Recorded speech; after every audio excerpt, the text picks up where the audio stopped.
Are you afraid to be seen? On today's video, I'm going to talk more about this because it has a profound impact on your voice and how you communicate. And I want to assert it's not so much your fear of being seen, it's your fear of being seen as powerful. So if that resonates with you, then please do stay tuned. But before I get going, my name is Anuska Taylor. I'm an experienced voice coach and Jungian depth coach, and I help clients to transform how they communicate from the inside out. And it's really a personal transformation, which then impacts the voice hugely in terms of the power, the expression, the clarity, the freedom you can find in your voice. So if you're interested in learning more about this, please do consider subscribing if you haven't already. If you're interested in working with me, do check out the links below. I've got everything from online courses through to my signature 8-month private voice coaching program, Speak with Impact. So let's talk about this idea of power then, because this really underpins everything from my perspective that impacts people's voices. And whether we are consciously or unconsciously rejecting power, it is going to impact your voice. So first of all, let's just talk about why we might reject power. I think, unfortunately, for a lot of us, we've been conditioned to have a lot of negative associations with the idea of power because we look out into the world and we see people, politicians, leaders, governments, criminal gangs who we perceive to be powerful. And what we see is force and control. So whether they're manipulative, oppressive, tyrannical, violent, whether they exploit people. So whether you're conscious of this or not, you're going to reject that because most of us do not want to be perceived in that way. Why would I want to be perceived as someone that manipulates people and exploits people? Like, none of us want to be consciously perceived in that way, but it does impact the voice because we're pushing it away into our shadow. What I want to talk about today is actually your true essence is powerful, but not from this place of force and control, because force and control is the ego's definition of power. It's everything is outside of me and I've got to like make people do what I want to feel safe in the world, which is not the true definition of power. And I've done a video before on power versus force because there's a brilliant book by David Hawkins on this topic. So do check that video out. I will link it at the end of this video. But really, what most people perceive to be power is really force. And what I want to help you to reconnect to is your true essence, which is powerful. And if you reject it, it will impact your voice. So if you consciously or unconsciously reject power, how might this impact your voice and how you communicate? So these are very common examples. Obviously, there are other examples as well, but just to give you a few. Well, first of all, you're going to struggle to effortlessly power your voice. I mean, it sounds really obvious.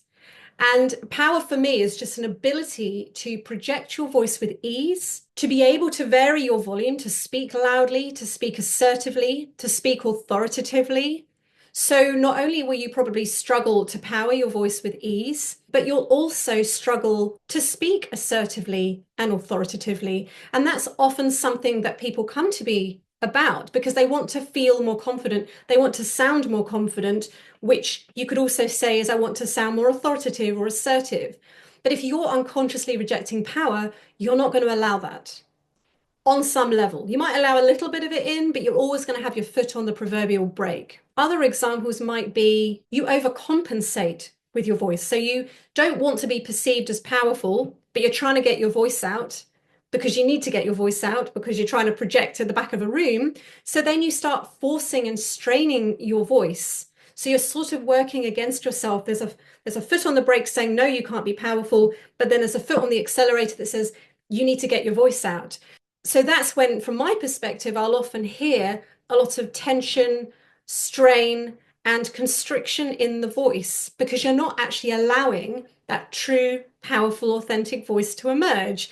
You've kind of made power wrong. So you don't allow your voice to be powerful. And then finally, perhaps more in a professional sense, you'll probably find you avoid leadership positions. You'll avoid positions where you might be perceived as powerful, put in charge of a company, of a large team. You're going to be avoiding positions where there's lots of responsibility, where there's a lot of leadership that's required. Because leadership and power often in our mind go hand in hand.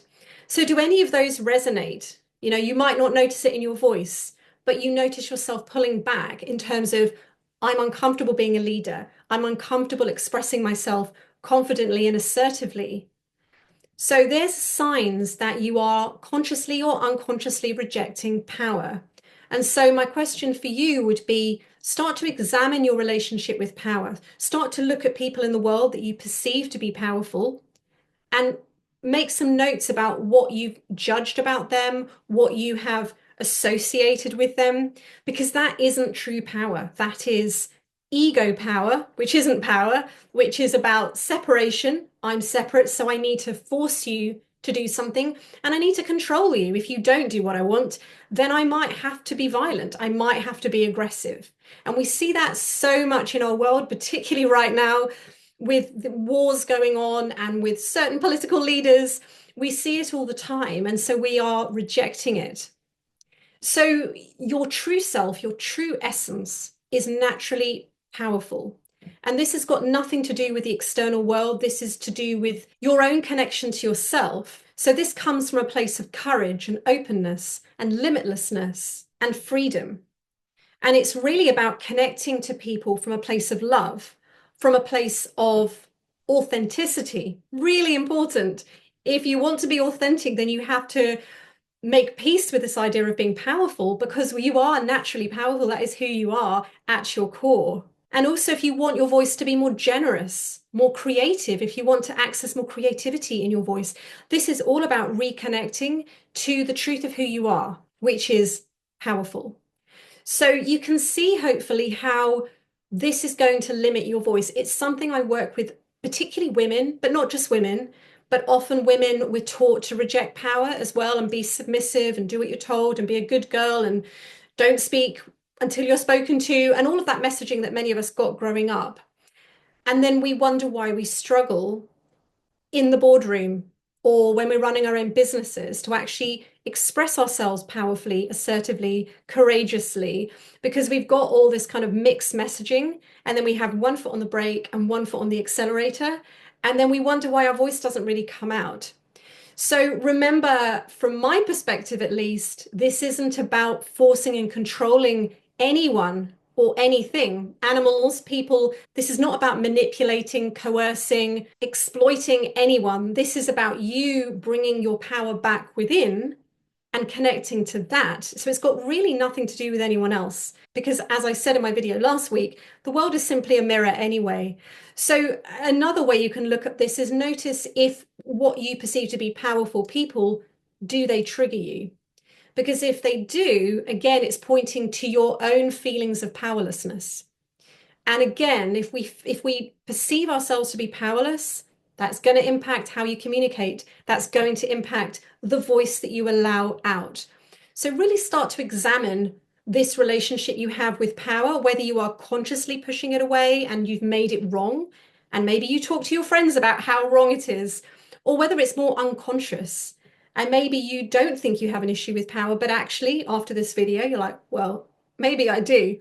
So start to think about it, because it might not be something that you've thought about before that is impacting your voice and impacting your ability to communicate powerfully, openly, freely, expressively.